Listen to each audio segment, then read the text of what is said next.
అందరికీ నమస్కారం. నా పేరు నాగలక్ష్మి.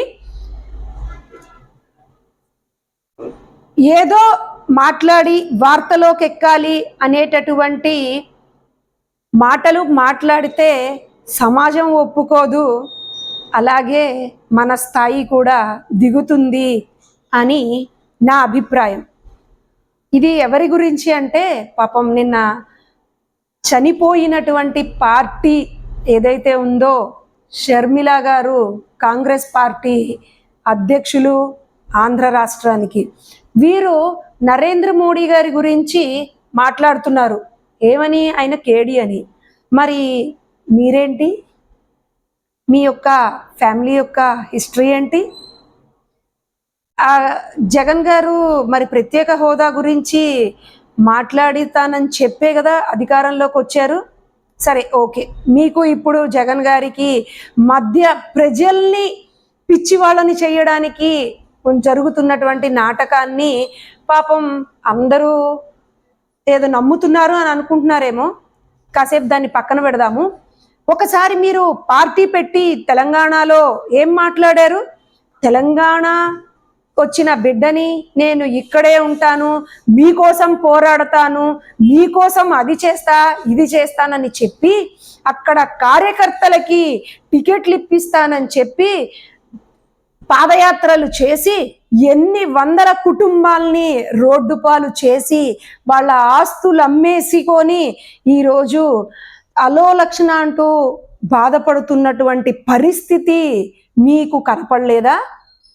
వాళ్ళు మన రాష్ట్రంలో లేదు కదా అనేసి ఇప్పుడు ప్రజెంట్ అనుకుంటున్నారా? కానీ మీరు ముందు పార్టీ పెట్టింది తెలంగాణలో, మీరు ఉద్యమం చేస్తానంది తెలంగాణలో, తెలంగాణ ప్రజల కోసం నిలబడతానని చెప్పారు. మరి ఆ మాటలన్నీ ఏమైపోయినాయి?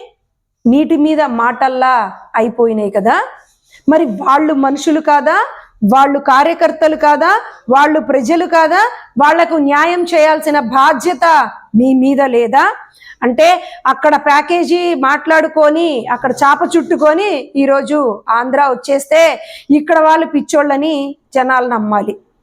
ఒకసారి మనం మాట్లాడేటప్పుడు ఒళ్ళు దగ్గర పెట్టుకొని ఆచితూచి మాట్లాడితే చాలా బాగుంటుంది. ఒక రాష్ట్రానికి అధ్యక్షురాలిగా మార్గనిర్దేశకాలు చేస్తున్న పరిస్థితుల్లో మనం ఏం చేస్తామో మన కార్యకర్తలు కూడా దానిని అనుసరించి ఉంటారు అని ఆలోచించాలి. కాబట్టి నరేంద్ర మోడీ గారిని మీలాంటి వాళ్ళు ఎన్ని అన్నా ఏం చేసినా ఆయనకి ఏమీ ఇదేం కాదు.